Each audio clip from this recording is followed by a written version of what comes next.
ആൾക്കാർ ദൈവത്തിൽ നിന്ന് ദൈവത്തിലേക്കൊക്കെ വരുന്നതും ഒക്കെ എല്ലാം ഈ അനുഗ്രഹത്തിൻ്റെ ബേസിലാണ് വരണത്. ഈ ജീവിതത്തിന് വേണ്ടി എന്തെങ്കിലുമൊക്കെ ദൈവത്തിൽ നിന്ന് നമ്മുടെ പരാധീനതകൾക്ക് ഒരു പോരായ്മക്ക് പരിഹാരം കണ്ട് എത്തുക എന്നുള്ളതല്ലാതെ അതിൽ കവിഞ്ഞ് ഒരു അജണ്ട ആർക്കും ഇല്ല.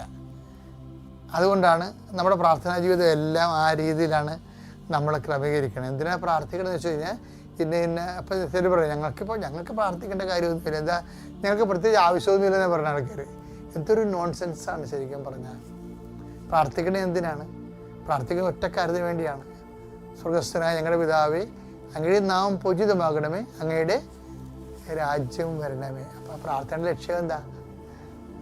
അനുഗ്രഹമല്ല, ഫിസിക്കൽ ഫേവേഴ്സ് അല്ല, അത് യൂസ് ആൻഡ് ത്രോ ആണ്. പിന്നെന്താണ്? അങ്ങയുടെ രാജ്യം വരണമേ.